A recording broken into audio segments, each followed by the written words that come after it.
Bom dia a todas e a todos. Vamos começar mais um Fórum 11:30. Fórum 11:30 agora em novo modelo. Por exemplo, hoje tenho um convidado especial aqui, o Pedro Serrano, advogado constitucionalista, professor da PUC São Paulo. Antes de chamar o Pedro para entrar na conversa, eu queria falar um pouco sobre essa história de ontem aí, que foi a da matéria, da reportagem, ou seja lá o que vocês preferem chamar, isso que a Lupa fez em relação à revista Fórum, ao DCM e ao 247.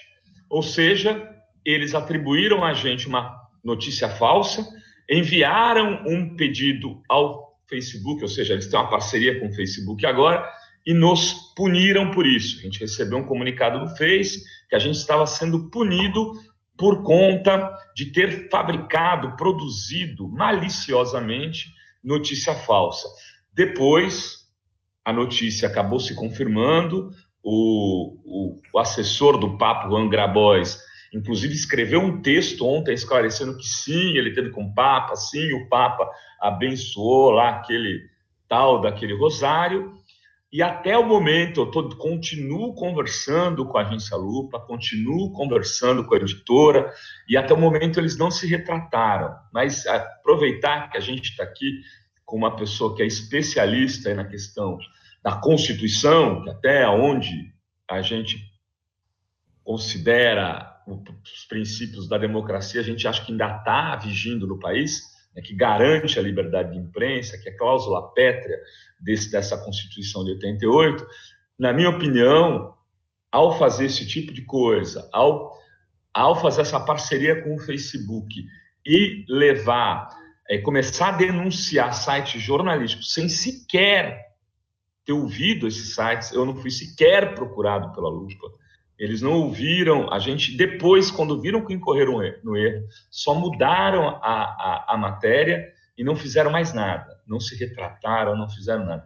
Eu acho que a gente está entrando num tipo de censura 2.0 de enorme gravidade e a Fórum vai ficar denunciando isso o tempo todo, enquanto a gente não tiver, primeiro, a retratação e, segundo, um debate sério a respeito disso.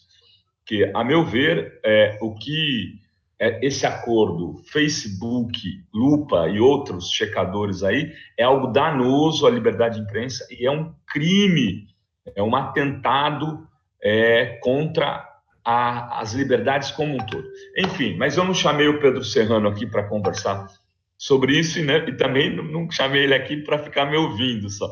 Boa tarde, Pedro, tudo bem contigo? Boa tarde, Renato. Quer Prazer. dizer, na verdade é bom dia. A gente está gravando, então bom dia. Bom dia, né? Pedro, eu queria conversar contigo já há algum tempo que a gente tá tentando marcar esse papo, porque me parece que a gente chegou num estado muito grave daquilo que você tem denominado de um período de estado de exceção aqui no Brasil. Eu queria te ouvir um pouco sobre isso, que leitura você tem feito desses últimos acontecimentos, se vocês têm se debruçado mais sobre o tema depois da condenação do Lula e de tudo que isso gerou. Bem, na realidade, o que eu acho que existem são um processo de medidas de exceção produzidas no interior da democracia que deixam de ser ocasionais e passam a ser sistêmicas na forma que o Estado tem de gerir a vida das pessoas, né? Essa pesquisa eu comecei, na realidade, Renato, no começo dos anos 2000, né? Meu primeiro artigo sobre o tema foi em 2007. Né? Na realidade, era uma reflexão sobre algo que pensadores do direito, filósofos e teóricos do direito, aliás, de origem liberal, de formação liberal, né, começaram a observar o que acontecia, vamos dizer, no mundo com a questão dos direitos humanos e das chamadas constituições do pós-guerra, que são constituições que estabelecem os direitos humanos e fundamentais como valores que não podem ser, vamos dizer, objeto de deliberação de maiorias ocasionais. O que esses autores começaram a observar é que, a partir marcadamente da década de 80 e aqui no Brasil da década de 90, fui eu que comecei a observar isso, começava a haver uma degradação, vamos dizer, desse pacto de valores que se traduzem nos direitos humanos e nos direitos fundamentais das constituições no pós-guerra, né? Ou seja, começava a surgir um modelo, um paradigma mais autoritário da forma do Estado agir em relação aos direitos sociais e, principalmente, ou mais intensamente, em relação ao direito de liberdade, né? Os autores vão chamar isso de vários nomes. Tal. Eu comecei a observar esse fenômeno aqui no Brasil, me chamou a atenção a ampliação na época do número de encarcerados, que era muito intensa, quer dizer, que população jovem e negra da periferia ou da pobreza sempre foi vítima do Estado, eu não tenho dúvida no Brasil, mas nunca com uma intensidade tão grande, com o número de pessoas de forma tão intensamente aprisionadas e mortas, né?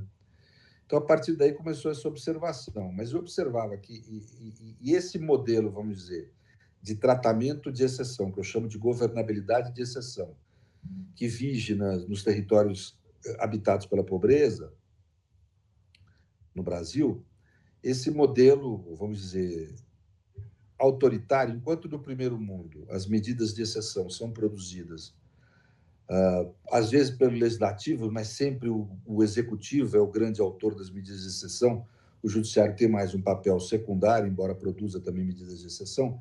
Eu notei que aqui na América Latina, no Brasil, era o sistema de justiça quem era o autor fundamental dessas medidas de exceção. Ocasionalmente o executivo e o legislativo também, mas o principal autor, quem exercia o vértice do comando desse modelo autoritário, era o sistema de justiça. E isso começou a ocorrer primeiro com a pobreza nas periferias, aí foi se transferindo para as lideranças políticas, né? Primeiro através do impeachment inconstitucional de Dilma, que eu, na época que produzi meu texto, não tinha havido ainda o impeachment de Dilma, mas já tinha havido o de Honduras e o do Paraguai, e eu usei como base para reflexão, e nesse período, juntando a questão dos processos penais de exceção contra pobres e contra lideranças políticas do movimento social e políticas mesmo como Zé Disseu, por exemplo, no caso do Mensalão. Só para dar um exemplo que as pessoas conhecem. Né? Juntando esse tipo de situação com os impeachments inconstitucionais, eu achei que estava caracterizado esse processo na América Latina de sistema de justiça como autor de medidas de exceção, produziu um pós-graduação, virou um livro e tal. Depois isso acabou, vamos dizer, no Brasil, se acentuando esse processo, que eu já tinha observado, e levou ao impeachment de Dilma e o surgimento da Lava Jato, dessas outras operações, que, para mim, eu reconheço que o problema da corrupção é atávico, um dos mais importantes problemas públicos do Brasil, mas nós passamos, vamos dizer, a ter dois problemas, em vez de ter só um. A corrupção mais o chamado combate à corrupção, né? Como acontece na Europa, com essas medidas de exceção, você tem lá o terrorismo, que é um problema, e hoje em dia tem dois problemas, né? É o terrorismo que não foi resolvido e o combate ao terrorismo que esvaziou direitos sem ter tido eficácia. Então, o que nós passamos a ter no Brasil, na minha leitura, é isso, é um esvaziamento dos direitos humanos e fundamentais, tanto os de liberdade quanto os direitos sociais, né? E esse ambiente de produção desse paradigma mais autoritário, que são essas medidas de exceção, começou a se espalhar para todos os ambientes de vida. Há exposições artísticas, como nós vimos no ano passado. A questão da livre, vamos dizer, orientação sexual, com aquela questão do Conselho Federal de Psicologia, que nunca orientou tratamento, vamos dizer, nunca se entendeu a homossexualidade como uma doença a ser tratada e passou a ser assim interpretada o judiciário interfere no comando, ou vamos dizer, nos critérios técnicos da psicologia para poder autorizar que homossexuais fossem tratados como doentes, né? Então, e atualmente, por exemplo, esse teu caso que você comentou, né, quer dizer, em que uma empresa privada que presta um serviço público de comunicação não quer se submeter às regras do serviço público de comunicação, ou as regras públicas de uma democracia, nesse caso, que é o da liberdade de expressão e resistência de censura, como determina a nossa Constituição. É importante as pessoas verem um serviço de utilidade pública ou destinado ao público, mesmo podendo ser prestado pela livre iniciativa, ele sofre certas limitações. Quem tem um restaurante, por exemplo, fornece comida ao público, não pode fornecer comida estragada. Sob pena de estar ocasionando dano às pessoas e estar cometendo um crime contra a saúde pública, né? As regras de saúde pública são também aplicáveis às atividades privadas que, vamos dizer, cuja natureza de atividade possa ocasionar dano a esse tipo de valor. Quem tem um carro não pode fazer o que quer com o carro, né? Claro. Tem que a lei de trânsito. Os serviços privados que têm caráter público na área de comunicação devem observar certas regras de procedimento democrático em relação a uma vida, a uma sociedade. Hoje em dia já não se entende mais que o Estado é democrático, a sociedade tem que ser democrática, né? Portanto, Pedro, há uma vulneração intensa nesse teu caso aí de um princípio de livre expressão de pensamento que é determinado pela Constituição brasileira. E vou te falar uma coisa, eu inclusive estou encaminhando isso, eu vou judicializar essa questão, porque não é mais uma questão minha, não é uma questão do 7. Uma universidade privada, ela não pode formular o serviço de ensino do jeito que ela queira, ela tem que seguir um currículo mínimo que é determinado de acordo com o interesse público. Para formar um médico, por exemplo, ela não pode formar um médico tendo só aula de caligrafia. Tem que dar aula de anatomia, dessas coisas. Quer dizer, porque o que está em jogo aí? A segurança da sociedade que vai receber aquele serviço médico dado pelos alunos que se formarem. Não obstante, a faculdade possa ser privada. Um serviço como o Facebook, por exemplo, é um serviço público de comunicação contemporâneo. Não há muita... É um serviço de utilidade pública, ao menos. Mesmo que seja entendido como um serviço privado, ele não é a pessoa que oferece ao público um serviço assim, está limitada por certos ditames constitucionais, ao menos no Brasil, né? No nosso modelo de Estado, no nosso modelo de democracia, e principalmente nas determinações constitucionais. Então, ele não pode censurar conteúdo sem motivo, vamos dizer, firme e determinado para isso. Quer dizer, alegar que era fake uma notícia que depois se comprovou que não é fake, no mínimo exige retratação, né? Vamos dizer, desse tipo de postura. Mas, a rigor, essa ideia de censurar conteúdos, eu em si acho isso reprovável. Eu acho que eu diria para você que querer excluir pessoas de uma rede de comunicação sob a pena de imputando-lhe notícias fake, não sei se seria razoável numa vida de liberdade. Mas, com certeza, fazer isso em relação a notícias que não são claramente falsas, como essa, né? Em que há polêmica quanto a, vamos dizer, a natureza do seu conteúdo, uma polêmica de natureza ideológica, ela deveria deixar circular ambas as versões. E o público decidir no que acreditar. Isso cada um é dono de si. Nós estamos num sistema democrático liberal, as pessoas têm direito a pensar como querem, a absorver as matérias e informações como querem. As empresas e o Estado não podem querer controlar a subjetividade humana dessa forma, né? E o mais grave disso tudo, desse caso, já que você entrou nele, Pedro, é que é o seguinte: o Facebook fez uma parceria com uma agência que é de uma concorrente da Fórum, do 247, que é a revista Piauí, que é dona da agência Lupa. Revista Piauí, que é do João Moreira Salles, que é um dos herdeiros do Banco Itaú. Então, imagina, a agência que vai dizer se aquilo que a gente publicou é verdade ou não é de um banqueiro. Então, imagina, eu faço uma matéria sobre bancos e eles acham que é falsa. Eles vão lá e classificam e mandam... Então, aí não tem jeito, né? Quer dizer, o sujeito que promove, que é dono de uma empresa, que promove esse tipo de circuito comunicativo, eu não sou daqueles que acho que sou muito radical na aplicação dos princípios de direito público aí, ou seja, dizer que ele nunca pode ter critérios de circulação de informação. Não é verdade, até porque ele é responsável, em certa medida, pelo que circula na rede dele. Mas ele tem que ter critérios de avaliação de conteúdo que sejam compatíveis com os princípios democráticos e do Estado de Direito. Ou seja, ele teria que escolher, por exemplo, como instituição, órgão ou empresa que realiza a verificação de conteúdo, um órgão a priori neutro. Claro. Ou então permitir, que eu acho que era melhor, porque neutralidade nunca existe, uma pluralidade de opiniões nessa questão. Juntar, por exemplo, uma instituição ligada a pensamentos de esquerda, junto com uma instituição ligada ao mercado e ao pensamento de direita, como constituir um comitê, uma comissão para poder fazer essa avaliação entre players que, vamos dizer assim, tivessem uma certa legitimidade nos agentes de formação de opinião. Isso. Então, acho que chamar a gente do sindicato dos jornalistas, chamar a Exato. gente esse tipo de instituição. Por quê? Porque é da natureza democrática, vamos dizer, esse tipo de exigência, né? Não, Agora, e mais grave é que eles pegam um concorrente e botam ali empresas que surgiram agora, há muito pouco tempo no Brasil, Pedro, então, com pessoas que não são experimentadas, inclusive, no fazer jornalístico, nas dificuldades que nem seja, pegam aqui cá entre nós uma bobagem. Se o terço foi abençoado ou foi um presente, se o Papa deu mesmo, se o cara que trouxe falar para Deus, que você pode checar, colocar um PS ao final da matéria e segue o jogo. Para transformar isso num ato de punição do que é o nosso maior canalizador de audiência, que é o Facebook. Então, a gravidade disso me parece assim, muito grande. Eu acho que isso aí faz parte. Assim, nós estamos num momento em que a iniciativa privada passa cada vez mais, queiramos ou não, a assumir serviços que são, vamos dizer, de utilidade pública, né? Uhum.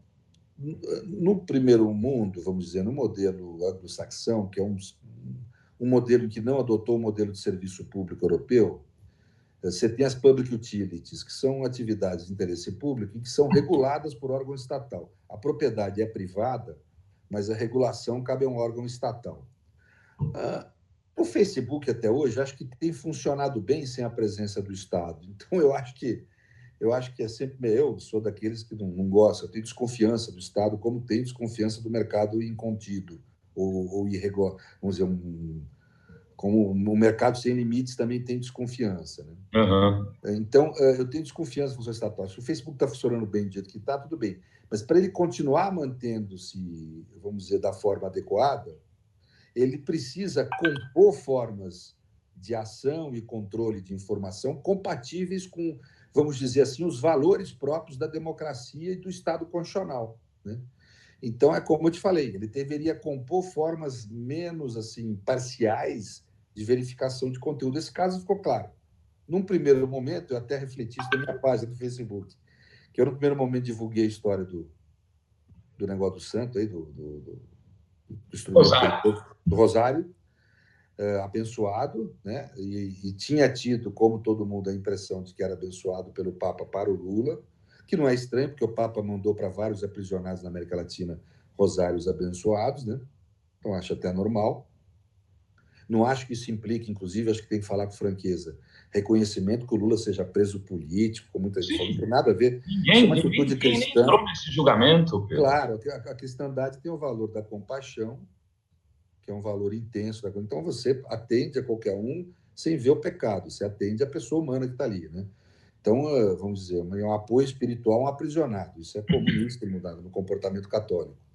Agora, aí depois veio a notícia de que isso era fake, que era falso, né? Por base num comentário do próprio site do Vaticano.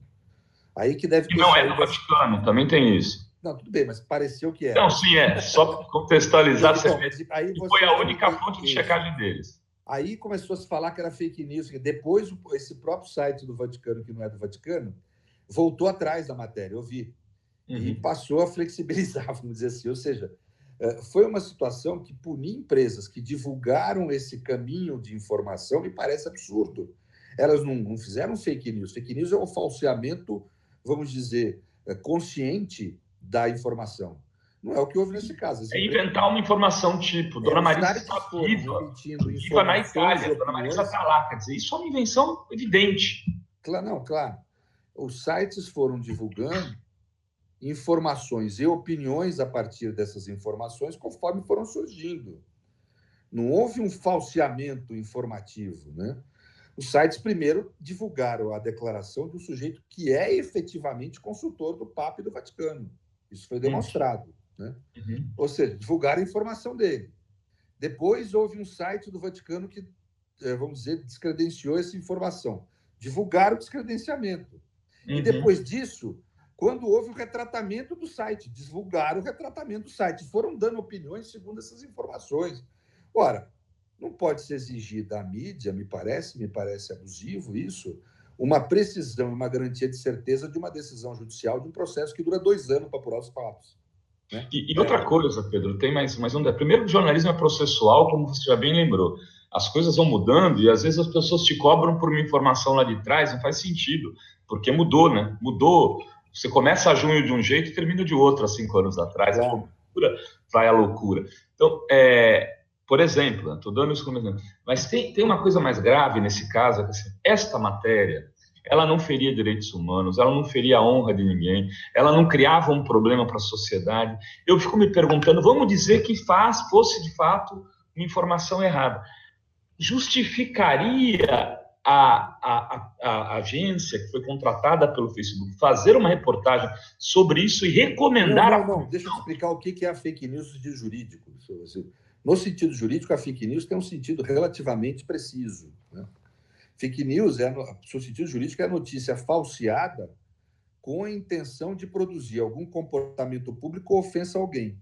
Então, por exemplo, e a notícia falseada significa que ela é claramente falseada, uma notícia que não tem base nenhuma, vamos dizer, em nenhuma fonte credenciada ou autorizada de fornecimento de informação ou num fato absolutamente inexistente. Por exemplo, quando falaram que o filho do Lula era dono de uma fazenda e saía a fotografia da Exalc, aquela escola da USP.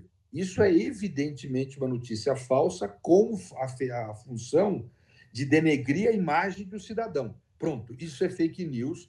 E isso, a meu ver, o Facebook tem total razão de querer impedir a circulação, porque Claro. o Facebook é corresponsável, civilmente, a meu ver, pela circulação dessa informação. Então, ele criar mecanismos para evitar essa circulação, tudo bem. Mas evitar a circulação de fake news não autoriza a evitar versões ideologicamente diversas de fatos. Quer dizer, aí, no caso, se travou uma disputa ideológica, pelo que eu vi, entre grupos políticos diversos, quanto, vamos dizer, a natureza valorativa do tal... Que é ridículo, chega a ser uma coisa bizarra. Eu ficar discutindo se o terço foi abençoado ou não pelo Papa. E eu tive que ir atrás disso, eu estou falando do meu caso, apurar essa história direito para poder fazer com que a Lupa enviasse uma recomendação para que o Facebook tirasse a nossa punição, Pedro. Olha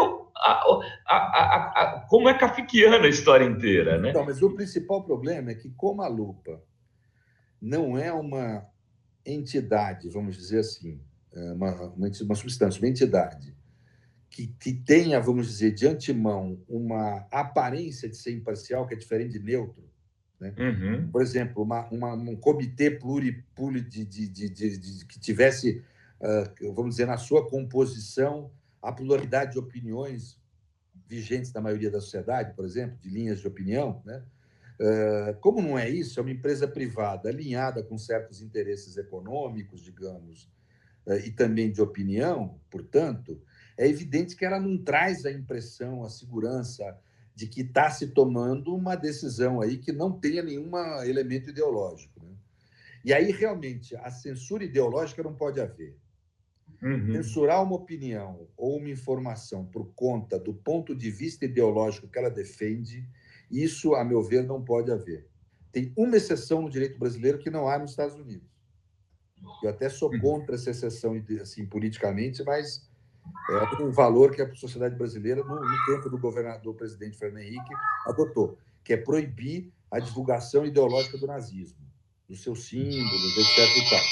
É a única restrição ideológica que deve haver. Espera aí que o Luca chegou aqui, só deixa... Luca, por favor, tira ele daí. Vamos lá, segue o jogo. Então, só o nazismo ou seus símbolos é que podem ter a sua circulação ideológica proibida, devem ter proibidos a sua circulação, porque assim o determina uma legislação produzida pelo presidente. Evidente, aí tem uma questão muito objetiva, o que significou aqueles símbolos para a história da humanidade. Claro. Eu, pessoalmente, sou contra, vou te ser franco, acho que a circulação ideológica deve ser livre. Acho que o Estado não deve ficar curando ou cuidando do que as pessoas interpretam, entendem, mas eu não vou entrar nesse debate aqui agora, que é ruim, eu sei. Não, sim, eu inclusive entendo a tua percepção em relação a isso, e acho que há espaço para debater isso. Agora, no limite vista jurídico, isso teria uma justificativa humana. no ponto de vista jurídico, é só esse conteúdo que deve ser evitado a circulação no Brasil. Fora disso, ideologicamente, não pode haver. O que eles podem verificar e devem verificar é se há um conteúdo falso em alguma informação com aparência de notícia que vise ofender interesse público ou privado, em especial honra das pessoas, em especial, né? Honra das pessoas, que é o que determina a Constituição. Aí você não pode realmente deixar circular, mas não é o caso. O caso houve um atropelo de informações que se contradisseram e de fontes confiáveis. O rapaz que falou aí inicialmente, que soltou, é um cara que é mesmo consultor do Vaticano, está lá no site do Vaticano, né? Ele foi publicado no site do Lula, que, querendo ou não, é uma fonte de informação. Depois você vai lá e repara a informação do site do Lula. Claro, mas você tem uma fonte, não estou inventando. Que é uma fonte de informação confiável. Quer dizer, você está divulgando informações e daí emite opinião, que é natural. Eu vejo uma informação confiável e emito opinião. Acho isso certo, errado. É um direito seu. E o Facebook, aliás, existe para isso, né? E deveria existir para isso. Ô Pedro, deixa eu mudar um pouco de assunto. Eu queria falar contigo aí sobre como é que você está vendo esse cenário aí pré-eleitoral, tudo que está acontecendo em relação ao debate do direito e dos limites da Constituição, da ação do Judiciário. Você está preocupado com o que virá? Você está achando que as coisas chegaram a uma naturalização e uma normalidade de quase que não vai ter muita mudança a partir de agora? Eu tenho um lado pessimista a curto prazo e otimista mais a longo, porque o que se tenta fazer agora é uma nova modalidade de autoritarismo. Você não age vamos dizer, nas orientações gerais do Estado que são produzidas com o uso legítimo da força física em relação à comunidade. Você age nos paradigmas adotados para interpretar as orientações gerais do Estado. O que significa dizer?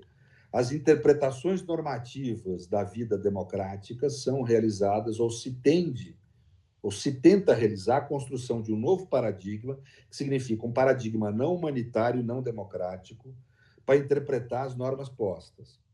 E esse novo paradigma é um paradigma autoritário, não humanitário, né? Fundamentalmente, o que significa a prisão do Lula neste plano? Vamos dizer, da visão do bloco de poder, vamos dizer, que domina o Brasil. Não há mais necessidade da negociação com os trabalhadores e com a pobreza. Nós vamos realizar o modelo nosso de interesses pela violência.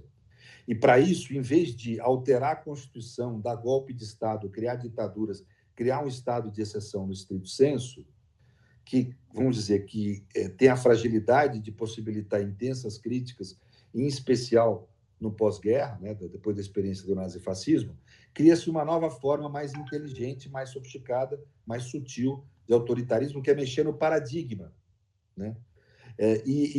O paradigma, você sabe, é a prática. Eu estou usando aqui paradigma não no sentido de exemplo, no sentido etimológico, mas no sentido de uma prática social. São as práticas sociais que vão se constituindo sobre um certo significante. O significante se mantém e se tenta mudar o significado. Ou seja, nós estamos numa democracia, só que já não é mais uma democracia.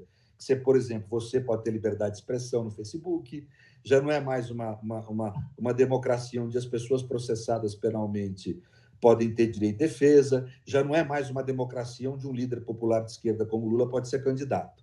Ou seja, eu vou esvaziando o significado da palavra democracia. Eu vou retirando dela o sentido que ela historicamente tem, para tentar criar, através da prática social, um novo paradigma de sentido do que é a democracia. No curto prazo é muito eficaz, porque é difícil identificar aí o agente do autoritarismo, não tem a figura do ditador. Você tem uma roupagem democrática, que é típica da medida de exceção, que recobre a medida despótica, né, a medida tirânica, mas isso não tira dela substância tirânica, né, de supressão de direitos. Então, todos os direitos que fazem parte da vida civilizada e democrática vão ser esvaziados do sentido. Então, no curto prazo, eu acho que isso predomina, porque é muito difícil as pessoas enxergarem o malefício, o totalitarismo e o mal extremo. É um déspota sem rosto, né? Que reside nesse tipo de novo autoritarismo. A humanidade vai ter que aprender ainda na pele, na dor, que isso é uma forma inumana, incivilizada de tratar. No longo prazo, ou no médio e longo prazo, por que meu otimismo? porque isso acaba esbarrando em fenômenos que eu acho que são difíceis de naturalizar, né? É difícil você naturalizar esse tipo de vida social que eles estão imaginando, porque ele tende a ser caótico. Os tais direitos humanos, que todo mundo trata no Brasil hoje como um objeto, é interessante isso, como se fossem fisicamente existentes, a turma dos direitos humanos, os direitos humanos querem libertar os bandidos. Não é nada disso. Direitos humanos nada mais são do que a tradução numa linguagem deontica, ou seja, numa linguagem normativa de direitos, dos valores da vida civilizada. Na vida civilizada, se você pensa de um jeito, eu penso de outro, vamos tentar conviver pacificamente. Um não querer impor ao outro o jeito que o outro que esse um pensa. Deixa essas duas formas de pensar diferentes conviverem entre si. Se eu quero usar da força física para te punir, é bom eu ouvir você. E é bom ter muita certeza do que eu estou fazendo para não acabar cometendo uma injustiça e vulnerando alguém com a força física indevidamente, né? Ou seja, são valores próprios de uma vida civilizada, né? Esse elemento de barbárie intenso que está se apresentando hoje, essa forma violenta de gestão da vida que esse novo paradigma quer apresentar, vai levar ao caos. Está levando ao caos, por exemplo, institucional o Estado brasileiro. Nós temos hoje, por exemplo, 2 governadores do Rio de Janeiro. Nós temos um governador que governa a segurança pública, outro que governa os outros interesses. Imagine o que isso vai ocasionar, as pessoas não têm ideia do caos que é isso na administração pública, de quanto isso vai trazer de desordem institucional para o Rio, que vai repercutir efeito na vida das pessoas por décadas, provavelmente. Então, esse tipo de elemento caótico, ele se apresentou no nazismo, se apresentou no fascismo, se apresentou na nossa ditadura. Algum dia ele vai se apresentar nesse modelo, vamos dizer, você viu outro dia, obrigar uma moça, por uma ação judicial, a fazer a sua esterilização corporal. É o judiciário ingressando no corpo da mulher, na reprodução da mulher, é ingressando, é mutilando por ordem judicial o corpo de uma mulher. E as pessoas querem naturalizar isso, começam a trazer, vamos dizer, justificativas, como se fossem racionais. Isso é nazismo. Ô, Pedro, só Veja, para... Renato, por que uma geração inteira da direita corretamente falou contra o comunismo? Sim. Porque alegava, não, o comunismo amedrontava as pessoas. O comunismo vai determinar quantos filhos você deve ter. Indivíduo. Pois é isso que o sistema está fazendo hoje. Está querendo Só queria fazer um reparo. Essa história do juiz, Pedro, saiu hoje uma matéria do Globo dizendo que a história não é bem assim. Então, estão dizendo que o juiz tem a assinatura dela, enfim, a gente sabe que essas coisas também podem ser produzidas a posteriori, né? Não, eu estou falando com base na leitura do que eu fiz, o que eu falo reflete a decisão do Tribunal de Justiça. Uhum. Quem apontou uma série de ilegalidades foi o Tribunal de Justiça. E quem fala para a mulher ser conduzida com a favor da sua vontade é o pedido do Ministério Público e a ordem do juiz. Ela expressa. Isso está disponível, não sei como o Globo não foi atrás, né? Está disponível no site. Aí hoje eu vi assim, antes de começar, depois eu vou até ler com mais... Acabou de sair isso daí, estão publicando. E outra coisa, quem mandou para a Corregedoria apurar a falta disciplinar do juiz e do promotor foi o Tribunal de Justiça, num processo que o relator é o presidente do Tribunal de Justiça. Quer dizer, o professor Oscar Vilhena, quando lançou a notícia na Folha de São Paulo, ele não estava agindo levianamente. Ele sabia exatamente o que ele estava falando. É questão de você... Renato, vá atrás do site do Tribunal de Justiça, tem a cópia do processo, veja o que o Ministério Público pediu por escrito, está lá escrito. Ele fala para a mulher ser conduzida com ou contra, com consentimento ou sem. E mais, ele fala que a mulher estava se recusando a ir. Por isso é que ele pede a ordem de constrição, porque senão não haveria motivo para pedir. Para que eu peço pedir para o juiz obrigar uma mulher a fazer curetagem? Curetagem não é, como é o nome? Esqueci o nome médico. Laqueadura. Fazer laqueadura. Por que eu preciso de um juiz para obrigar ela a fazer laqueadura se ela quer fazer? Isso é óbvio, isso é de inteligência imediata. É evidente que ela não queria fazer, e é o que o Ministério Público alega no pedido para pedir a liminar para o juiz dá a liminar. Não é à toa que o Tribunal de Justiça mandou anular o processo. Pedido inconstitucional, quer dizer, a coisa mais grave ainda. E é pior, eles vão executar isso quando ela já estava presa.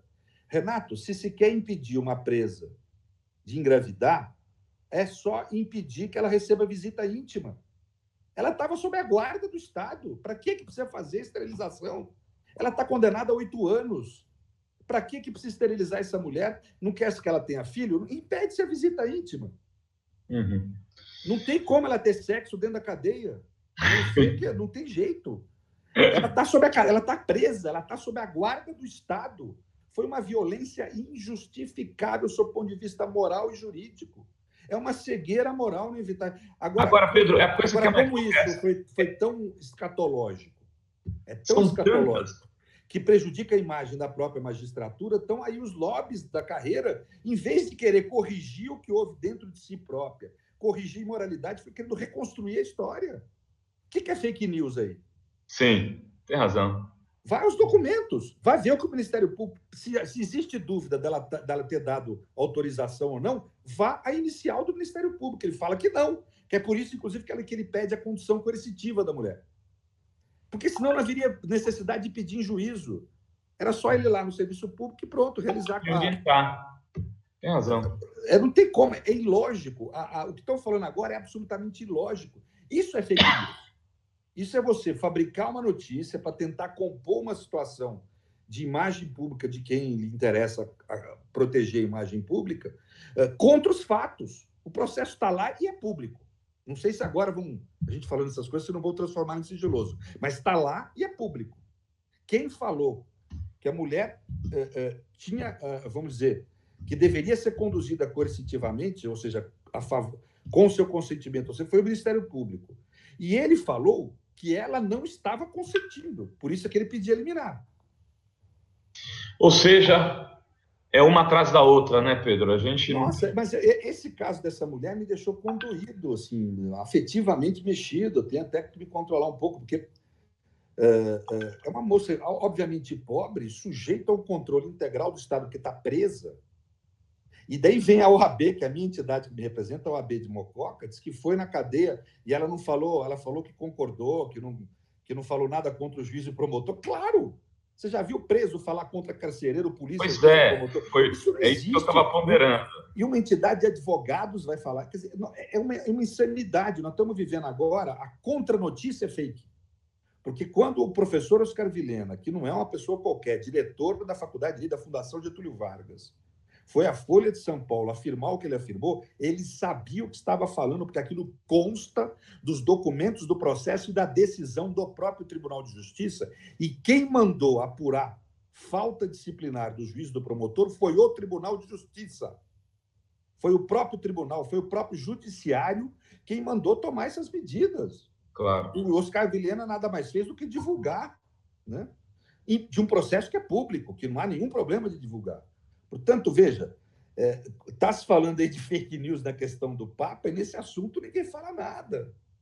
Quer dizer, há uma total tentativa, uma atitude muito clara e impositiva dos órgãos de comunicação no Brasil de quererem dominar a forma como as pessoas têm acesso à realidade. Se tumultua as informações quando elas não interessam. E quando ela não interessa, e aí se faz ajustes quando ela não interessa mesmo, como nesse caso. Claro, começou a se falar, não, ela autorizou. Calma aí, autorizou aonde? O Ministério Público que falava que ela não autorizou. Porque senão, eu vou te fazer uma pergunta, para que precisa de ordem judicial para obrigá-la a fazer essa operação? Faz todo sentido. Que ela quisesse fazer. Claro. Para que precisa? Seria um caso porque ela mudava de opinião, é isso que eu estou dizendo. Ela mudava de opinião. Se ela mudava de opinião, ela tem o direito de mudar de opinião. Claro, e outra coisa, há uma legislação clara no Brasil. Ninguém pode obrigar a mulher a interromper, a fazer uma mutilação no seu próprio corpo sem ela querer. Ninguém pode fazer isso. O Estado não pode interferir nesse nível na gestão corporal das pessoas, né? Então, ou seja, eu acho assim, mas ela era uma drogada, não tinha condição, estava tendo muito filho. Ora, se faça uma internação compulsória para o problema mental, isso é possível fazer. Se interdite ela, tem 1000 mecanismos jurídicos. Agora, não uma ação civil pública, que é uma ação que representa a coletividade. Eu vou te fazer uma pergunta franca. Por que a direita que tem apoiado essa medida é contra o comunismo? Eles não falavam que era isso? O Estado mandar quantos filhos a gente deve ter, não pode se admitir isso, não pode se admitir esse tipo de... Eles estão promovendo a mesma coisa. Estão querendo que o Se judiciário for para passe a controlar a determinar vida quantos dos filhos pobres, as não tem pessoas devem problema, ter. né? Pois é, cara. Se é para controlar a pobreza, não tem problema nenhum. Claro, isso aí é autoritarismo o Estado total. contra o indivíduo. Pedro, eu te agradeço aí por essa entrevista. Vou te convidar mais vezes aí para vir aqui ao Fórum 11h30, que agora é um programa diário nosso. Todos Muito os dias obrigado da pelo convite, viu, Rio? Muito obrigado pela oportunidade, Renato. Tá, e vamos me despedir aqui, me despedir aqui de todos que nos assistiram aqui. Amanhã tem mais uma entrevista, provavelmente feita aí pelo Ivan e pela Adriana, às 11h30 da manhã, aqui nesse mesmo bate-canal, bate-local, bate-hora. Enfim, queridas e queridos, beijos a Pedro. Abração. Valeu, um abraço. Abraço.